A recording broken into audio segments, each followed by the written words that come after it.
move on to our next panel, ladies and gentlemen, VC and PE investing, fueling FinTech 2.0. And we have not one, but two moderators.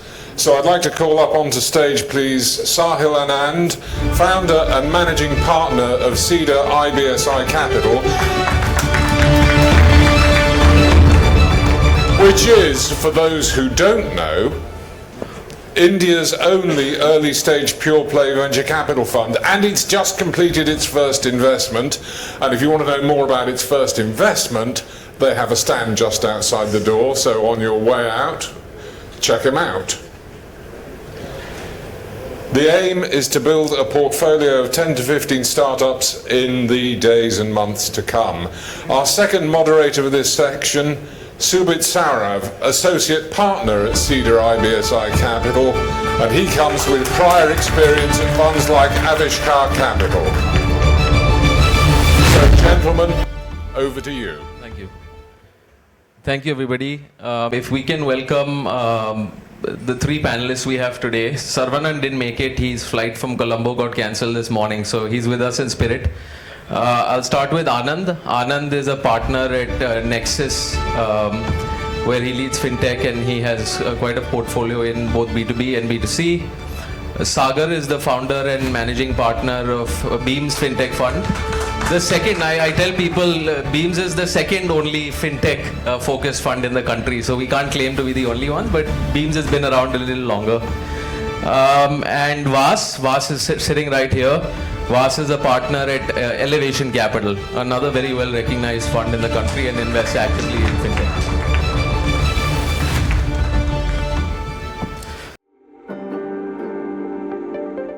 So I think what was very interesting in the morning was a couple of panels spoke about FinTech, but people said that, oh, FinTech is financial services, and when we think of FinTech, we think of just being financial services firms. Well, at least Subit and I disagree with that perspective a little bit, because a big part of our fund thesis is B2B and technology for financial services. And we do think there is a differentiation, and hopefully from the panel we can get that sense today as well. I think what we'll do on the first go around would be great to get a quick, I guess, introduction on your funds. There are FinTechs here, there are banks here, and so quick introduction on your funds, your thesis, your point of view on FinTech and what you've done in FinTech so far. And at the end of the day, we are at a banking technology conference in many ways. So if you could give us your 30-second thesis on B2B and financial infrastructure companies, that would be great. So let's start with that. Yeah, hi, thanks for having us here, and it's a really interesting gathering because we keep meeting a lot more tech people at Bangalore, but as somebody talked about, like in FinTech, it cannot go without Fin part of it, and also the regulator is making sure of that. But yeah, so we at Nexus are one of the oldest and the largest early stage funds in India. We come at very early stages, be it pre-seed, seed, Series A. We have also a unique structure where we have kept a one fund structure between US and India.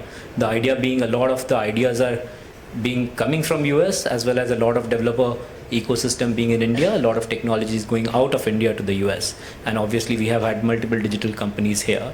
In financial services, we have been very, very active and have been partnered to multiple companies, starting from the likes of PaySense, India Shelter Finance, Settlement, Ansurety, Kiwi in the recent portfolio. And to your questions, like, as a growing GDP and a growing economy, there is no other way but the financial services as a horizontal to grow. But being an early stage and a tech-driven fund, what we typically look for is three sort of disruptions, and we go after disruptive companies. Either there is a macro tailwind, there is a technological disruption, or there is a business model disruption. And we have seen examples of that different places. Like business model, if you see Zepto is an investment from us, which we have seeded. It's a completely business model investment. In financial services example, you'll see microfin was probably a business model disruption where they completely created a new type of businesses over there. Technology disruption, you'll see UPI as a technology disruption, and in the tailwinds, you will see, let's say, a credit card or something like that being adopted is a big sort of a theme which is coming up. And we have been excited across all this. If you see, to your question on what is keeping us excited right now, we see wealth as a very big macro theme. Wealth is getting created in India for the first time. A lot of aspects in how banking, credit, all these sort of things, and even in the corporate B2B side will change because of that. On the tech side, we see India being very, very unique where we are being digital first. To your question around B2B, the level at which the banking and financial services in India has gotten digitized is way more than what we have seen in the US also. And we have invested in multiple, fintech startups in US as well, but the digitization level of India is very high, and DPI and the entire infrastructure around that. In fact, Nikhil will be here. We recently invested in an account aggregator company, and all the talk about Gen AI cannot happen without the data layers being laid out. And India, that will get laid out in a very, very different way. And what will happen because of that in the business model innovation, what we believe is the way data is consumed and new sort of business models which will come up. A lot of people from banking is here, but the biggest moat for banks used to be the data. Now, if that gets democratized, how does different platforms start acting as a bank, and how does different product and business models evolve? That is something keeping us awake at night, if you ask me, and we keep looking. The googly around all that being regulatory framework, which obviously we all see. So the compliance and AI angles on compliance can also increase. But very long answer, but I think those are the trends which is keeping us. No, thank you so much. Thank you, Sahil, for having us over here. Appreciate this. I think I would like to start saying that before both of us, I think Elevation and Nexus have been oldest investors in fintech and financial services. We started in 2019. Idea was to build India's first growth stage platform, investing in tech and largely fintech and financial services as a core strategy for the fund. This was started by me and built a team around it. We're a 12 people team on the ground. We manage close to 1,000 crores now. We largely invest in companies which are early growth and growth stage companies. Idea is to invest in both tech and non-tech. Tech allows you to create alpha, and obviously non-tech allows you to create beta in the portfolio as well. So that's obviously a good exposure for the LPs. But from a sector perspective, right, I think fintech and financial services today continues to be the largest contributor to the GDP of the country, right? And even in public markets, nearly 35 to 40% of the weight in the index comes from financial services, right? And that is not going to change no matter what the underlying form of technology is going to be. And we believe the next 20 years, the opportunity is going to be very, very large. What you need to understand is when we are investing, right? We look at sustainable businesses. We look at more predictable businesses. We're not a FOMO investor. We don't get carried away with technology. We want to see a little bit more proof of the pudding before we put our dollars to work. There's a lot which could work out. There's a lot of, I think, fear of deals not getting done from our side because we would pass on a lot of those opportunities. But we believe that if something is there, it's going to be there for next 20 years, right? So you look for those companies and segments which can be built for a long time. So that's a larger thesis for us. We also look at India macro and then play sectors within fintech and financial services. So we have narrowed down the sector into 30 categories and we look at individual opportunities. To give you an example, we've looked at travel and commerce and we played Neo, which is a cards company in India, right? We've looked at insurance as a larger thesis or healthcare as a larger thesis and we played insurance, they go in that bucket. We've done lending and collection as a key problem and we've done creditgenics in the collection SaaS space, right? And working capital solutions for MSMEs, and we've done supply chain finance in that. So we look at larger problem and that problem can be solved in multiple ways and we look at companies within that segment, right? Coming to B2B, right, which was a larger question. It's a slightly tricky one. We've looked at a lot of B2B businesses in the last 7 years in the country, and one thing that we look for consistently, as I said, is that what problem are you really solving, right? Are you solving a cost side of the problem, or are you solving the revenue side of the problem, and can it sustainably be solved over a long time, right? B2B in India becomes very commoditized very quickly. Sorry for saying that, but it does become commoditized very quickly, and when it becomes commoditized, the capability to pay from the buyer becomes lesser and lesser, right? Because the price becomes a more of a question mark than the problem that you're solving. So how mission critical your product is, how are you solving this problem, how long can you solve this problem for, who else can come and provide that solution, right?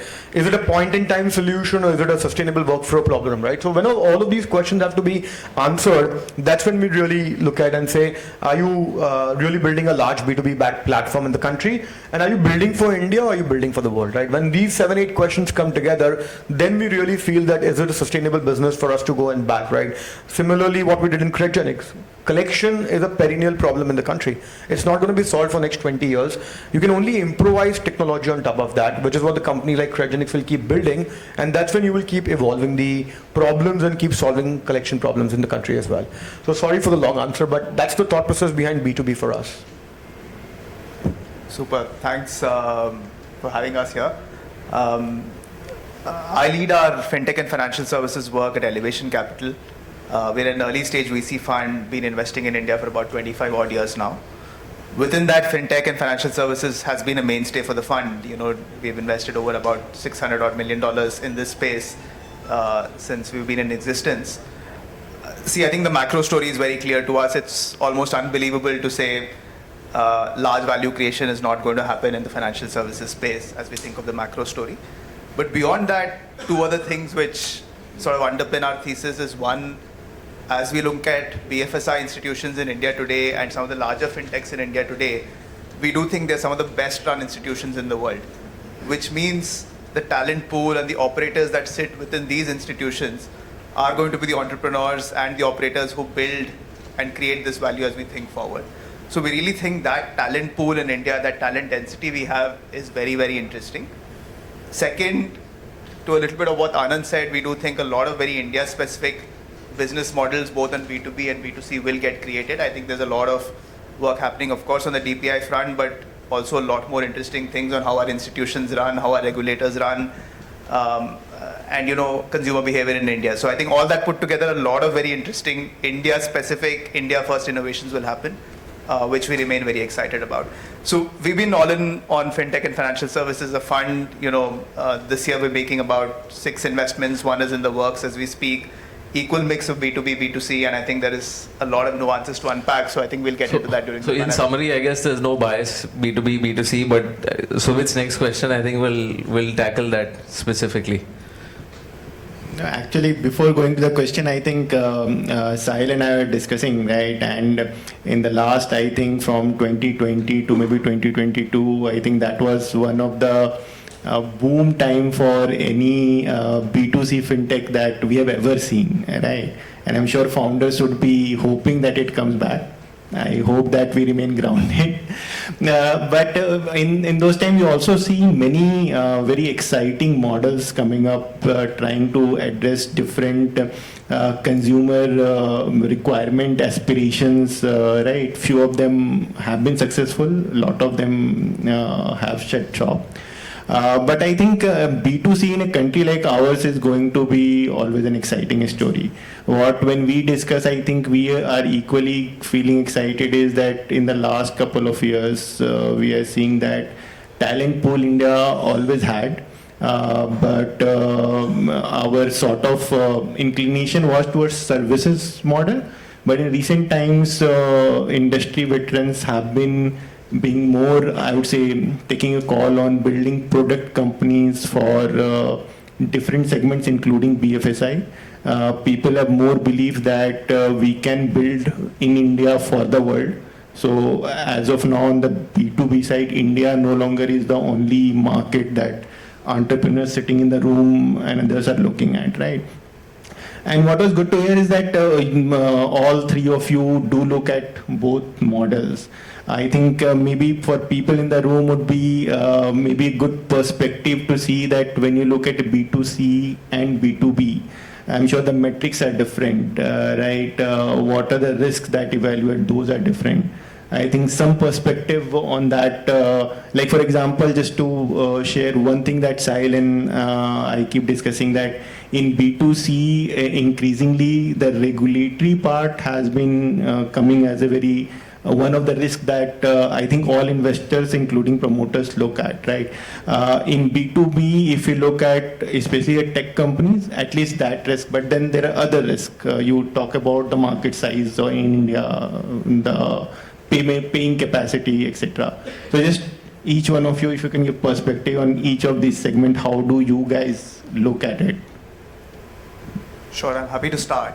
See, I think the opportunity set is real in both when you take a macro view. I think where the narrative and sort of all of us have also probably fully imbibed it is, if you look at what we were speaking a decade ago, it was always about product and tech. It was always about saying, the incumbents' product and tech is broken, whether it's B2B, B2C. Is there a better product and tech to be built? And that would automatically create large valuable businesses, right?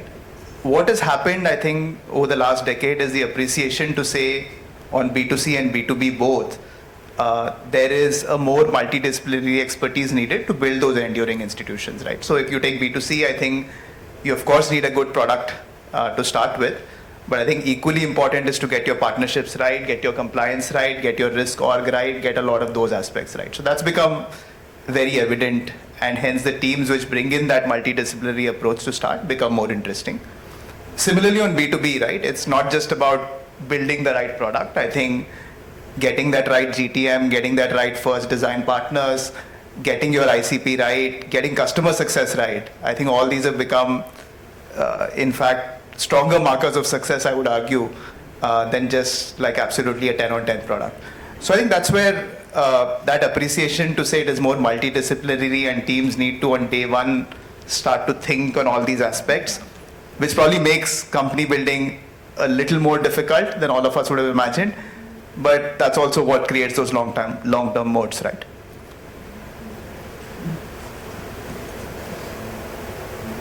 No, I think to your question on B2B and B2C, right? I think it's something that we debate a lot internally every day, and we try and find where the capital is more efficiently allocated for us also, right? I think whether B2B gives you return on investment or B2C gives you return on investment, it's very clear that B2C in India gives you disproportionate return on investment, right? If it works out. The question is that what are you really building in B2C, right? What is not being offered in the market already? What are banks not offering? What are NBFCs not offering? What is your offering that other people are not doing it? And is it regulatorily blessed? Because you can offer something, you can build something, and we know in the last 5 years, bunch of guys tried building new products and services in consumer, but then it was not necessarily blessed in the right fashion, right? And they had to overnight change their businesses, and we have experienced something similar as well. So in the B2C, the question is that what are you building, and is it blessed, and what other people are not doing? Whose lunch are you eating? Very important, right? Because if you're eating somebody's lunch, it's not going to be easy in India, right? It is going to come back to you. So that B2C, 3 aspects are important. Fourth, are you a manufacturer or are you a distributor? Right, very important to differentiate. Either you can be in the manufacturing bucket with a license, or you can be a distributor bucket with a license. Do not try to do both in the country, right? At least what we feel is that somewhat it is not blessed that you're a manufacturer and a distributor. So we like a balance, whether either you're on this side of the table or that side of the table. So these are few constraints or thought process that we like to see. And can you actually build a multi-billion-dollar opportunity? Financial services gives you that, right? I don't know about pure play B2C fintech, but financial services give you that. And I think a lot of fintechs are now also becoming FS plus tech businesses. They're getting licenses. They're getting the bank license, they're getting the NBFC license, they're getting the payment license, they're getting the insurance license. So they're becoming licensed players. That's where the opportunity is going to be.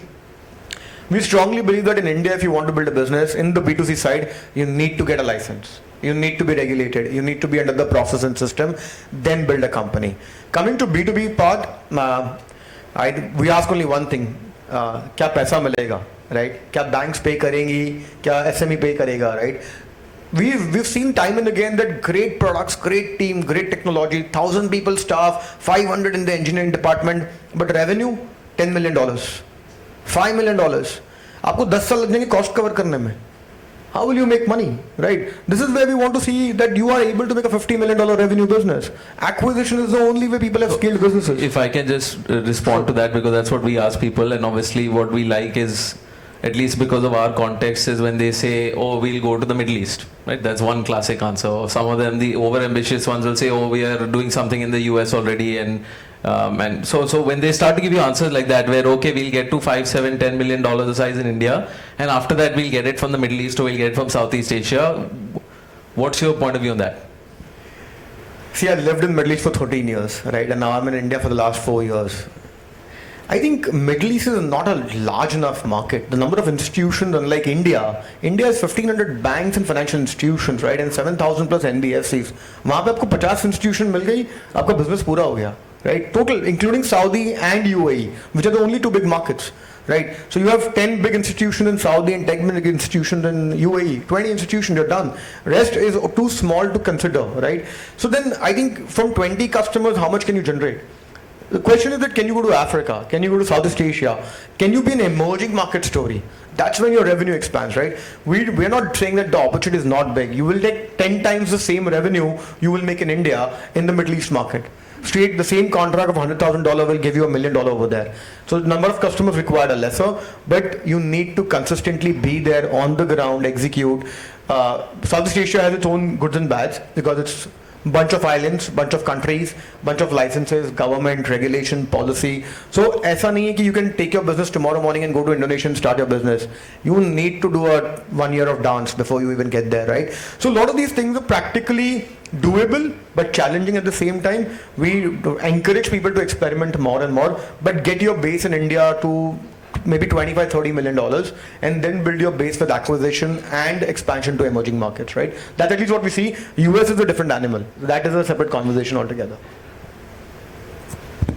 Yeah, I think a lot of aspects was touched, so I'll probably take a couple of aspects only. Like first, I think Subit, you talked about the founders, like what sort of founders we are seeing. See, first of all, within the different types of founder, consumer versus financial services is very different.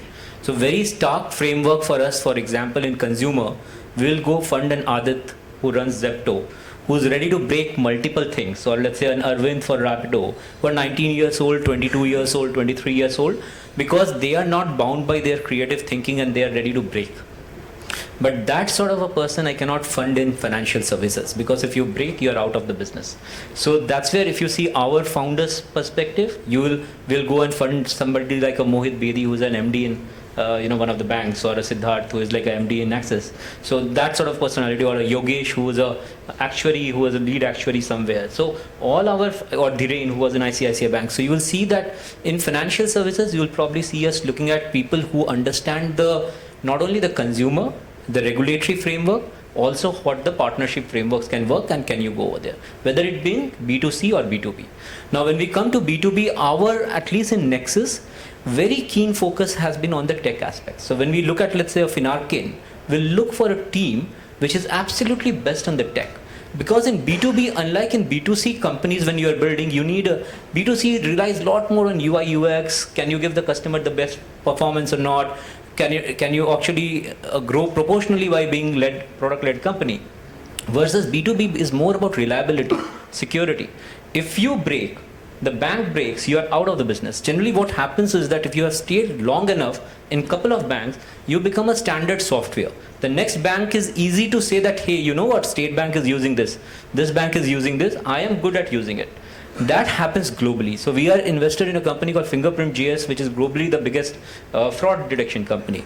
They, by the way, go by this, that if the Lupa, which is one of the biggest company used by all the hedge funds like Citadels of the world and all. If you have cracked Citadel, you go to the next hedge fund, they are like, oh man, why won't I take it? Now, to the question around the B2B companies, I actually disagree a little bit with Sagar, because what I believe is that we have seen the largest software companies come out of financial services globally. And I'll break this now. Then US also, we are invested in H2O.ai. A lot of you might be using it as an RPA company. We seeded in and are the largest investor there. Snowflake, one of the largest data listing company, Capital One is almost 30% of its revenue. What we see is that as economies mature, the horizontals mature. And the horizontals paying capacity increases, and financial services is the biggest horizontal out there. Even in consulting world, that used to be the biggest revenue pool out there. Till now, the economy was small. Now, when it's rapidly growing, we are seeing the effect of earlier we have rejected most of the B2B software company in financial services for the TAM question, that how large can they become. We are probably seeing the first $100 million company coming out in Perfios out there as a Perfios and Karza combination. We are seeing multiple $20, $30 million companies coming up, where we used to say ourselves 5 years ago, they will be $10 million company in Sciences of the world, ID5s of the world. These all are reaching that range. We have seen that same equation play out in the last 20 years in USA. What caught me was Salesforce public analyst communication this time. They are globally the second largest company customer is Bajaj Finance, which is in India. So if the revenue pools have started getting created and you have differentiated technology to hold on to not getting commoditized, you will have businesses which will scale up. Maybe we are seeing a category creation right now. Very difficult to judge those category creation. You can miss out on that. But at the same time, probably the most exciting space to play in. Just to add Anand's point, right, and I think I'm totally with you that we do not believe that there's an opportunity to create one, right? I think we've been spending a lot of time on the ground trying to find the right opportunities which can scale up to that size, right, and an opportunity. I think the companies that you mentioned, BFSI is definitely one of the verticals for them, right, but not the only vertical. So if you're playing across 7-8 industries, I am very certain that 40% of your revenue will come from financial services, but 60% you have the opportunity to lever up when something is not necessarily working for you, right? So that combination is definitely important, and acquisition has played a very important role in scaling up in software businesses, right? And finding the right acquisition plays a very, very important role as well. I think the common thing to take away for all the entrepreneurs here is that all the panelists, they are very, very positive, whether you are building B2B or B2C, right? And I think if both your stakeholders, one is your customer, which are also there in the room, and your investor, who are also there on the stage, if both are positive on a business model, nothing like it, right? So I think next question. Yeah, so I guess a two-part question. I'm trying to combine some questions here. So as we heard in the first 3 panels today, there's a lot of excitement. I was actually expecting some more bearishness, but there is actually a lot of bullishness on the use of AI from the bankers, right? Who've been bankers 20 plus years and are used to their ways of doing things. So I think keen to know how you guys as VCs and your funds look at companies that show up at your door saying they're an AI company, or companies that have .ai in their name or in their website. Shout out to our portfolio company. And what your lens is in evaluating an AI startup that says, hey, I want to raise capital, and how you objectively, beyond the marketing and the website and the packaging, how do you truly evaluate these AI companies that are starting to rise? Because every fund now is talking about investing in AI, including us. So just your in-house point of view on evaluating an AI startup. See, just on the evaluation part, there is a lot of signal to noise ratio. It's very, very high right now. Every second company right now wants to be called an AI company, and rightly so, because it's that moment in your journey where the tech disruption comes in, which gives you an opportunity to create. That are not too many. Like in last decade, probably mobile was one. Before that, probably internet was one. So this is and this is very different from blockchain, because this is a step jump in evolution of a technology. As Samir was mentioning, that AI has been around, but generative part of it is a step jump in the how that is working. Now there are very, very different parts, and it's a broad technology where the application layer can get created on many, very different ways. In US, if you see, we are, and that has an implication on India, the adoption rates in different areas are already very high, which is, I disagree on that a little bit with Samir on that. There are areas in the back end where the adoption ROI are getting proven. So for example, if you see coding, for example, now it's not exactly a financial services vertical, but every bank has a large number of tech people right now. Now coding is getting automated in such, and if you think about text, it's the most expensive piece of text whenever a code is written, right? Because there is a guy who are you paying so much to just write that text. Now that text is getting generated automated way, that brings down the cost of coding in a very, very big way. IT support, customer support, digital content, all these areas are already getting disrupted very, very meaningfully, And the company's revenue also we are seeing is grow. Like in coding, we have a company called StackBlitz in US. They started monetizing in 4 weeks. They were at $4 million revenue. In 7th week, they are at $15 million revenue. And this is the scale at which a company is growing. So the amount of revenue they are generating is unreal, and the use cases are also coming up as unreal. So we will first see probably the back-end application of this generative AI, which is tech-first verticals of your businesses using it first. The conservative verticals, like let's say if you want to go to underwriting, if you want to go to like loan approval, they will come in the last, because that's, if you think about it, generative nature of AI is always probabilistic. Wherever you need a deterministic answer, it will not work at the time being till it crosses a particular threshold of confidence interval. So you will, that's where, if you ask me in financial services specifically, we will probably see compliance. That will come where, you know, if you have a RBI thing coming every day and you want to just read and be sure that you are on top of it and there is no human element of mistake, that sort of places can come upon AI. Customer support can come upon AI. There will be RPAs will get disrupted on AI. So multiple use cases will come. The challenge on evaluation on that is that how much of a wrapper you are versus how much of tech value add are you making so that you don't commoditize. That becomes the main question. You know, I actually had a two-part question, but I forgot the second part. So I'm going to say it now. We spoke about founders, and I think this is important because there are founders here. How most VC funds now promote the fact that it's crucial to add value to your portfolio companies beyond the capital, right? And that's something we talk about a lot too. Sure. As you yourself pointed out, there's two generations of founders, right? There's founders who've been in the banking, IT services, technology world 30 years, and they're now breaking out to set something up. And then there's younger founders who one may argue may be more open to learning because they're just starting their careers, right? How do you truly, I mean, in a quick, you can give one line, how do you really add value to a founder in the fintech business? Yeah. There are two parts of that, and I'll try to make it as short as possible. This thing. The one is obviously they go through an entrepreneurial journey, which could be new. So in Nexus, for example, all of us have been ex-entrepreneurs. We have done startups. So what's that? The ups and downs and lows and highs of an entrepreneurial journey is very, very important because most of the people are doing that founder journey for the first time. That is one part. On the specific to the space part, we try to also build co-investor base who have looked into the space. We ourselves try to stay on top of this. We build our own industry depth so that we can be at least sparring partner with them and guide them in the right places. Finally, the job of the founder is to found the path himself. We can be a sparring partner at best, and we can be that network connector where we put them towards the right people who can guide them. That's the approach we take.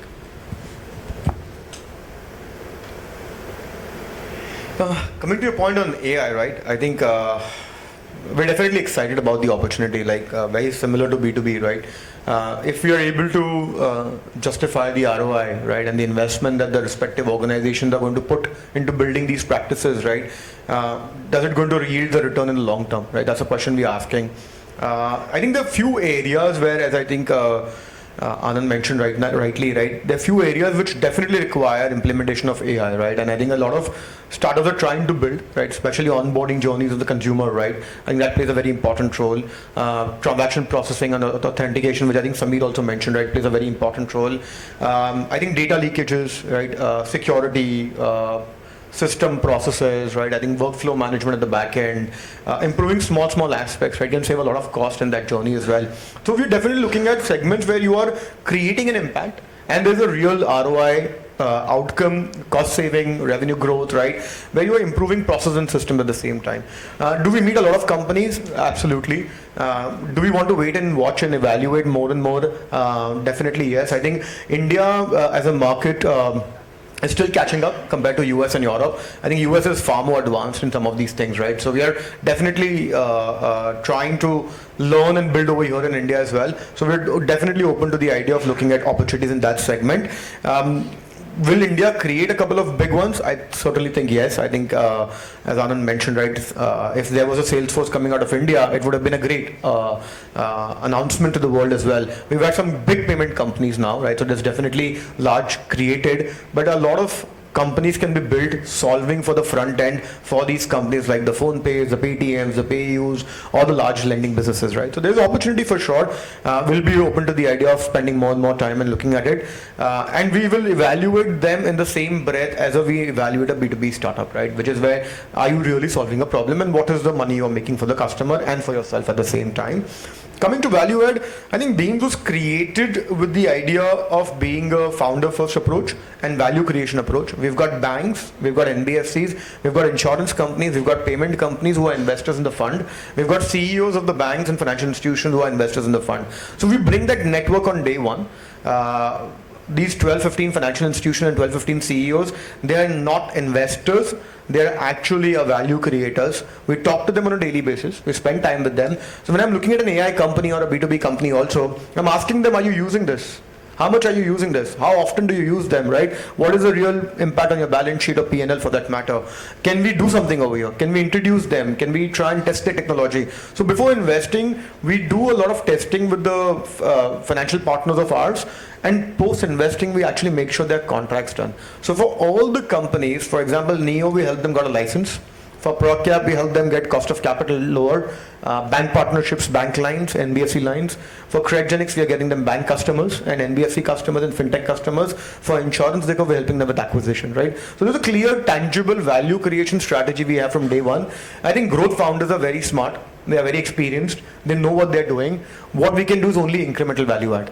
We can't really redefine the business for them. They know what they're doing. Can we be the support in the journey with this network that we've built? That's how we think about it. See, I think we've seen a bunch of these other waves of technologies come, but how quickly adoptions happened here is very real. Like today in production of many large and small banks, there is AI sitting in some form or the other, right? It started with customer service, it started with some amount of compliance, some amount of communication. Like it started more back office, but it is in production. Like within 2-3 years of us really talking about where this technology has come, it is real. Second, even when we speak to most banks and a lot of bankers here, at least some of the banks have started to think about AI budgets. Like those spending pools are real. Like banks are allocating certain amount of AI experimental budgets. And those revenue pools, those TAM pools that we spoke about are starting to become very real. So I think it is here we need to be paranoid. Second, I think in AI, there is a clear need to be very verticalized for financial services and localized for financial services. I almost don't see any large BFSI institution in India adopting a horizontal global solution immediately off the shelf.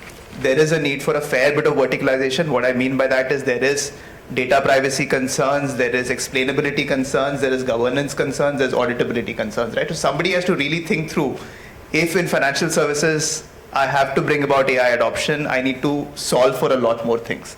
So there is clear vertical companies and local companies that will get built as this adoption starts to happen. See, finally, I'll combine a little bit of your value add question. I think you can do a lot of things around helping with hiring, helping with sort of introductions, licenses, a bunch of other things. But also one of the biggest value an investor or a board can bring to you is to see around the corner, right? Like if you can think through in 3 months, 6 months, a year from now, what is the externality you need to think about? And there very clearly AI is one conversation we're all having with all companies today, and I'm sure there are a lot of entrepreneurs here. I'm sorry, repeating the word again, I think everybody needs to be paranoid. If it is a sector or a product you're building where it is very clear that AI is going to disrupt, stop, rethink your roadmap, put all your resources towards AI. If it is not so evident today, I would still say put a small crack team, right? Like get like 3-5 resources thinking very strongly on what does it mean for your space.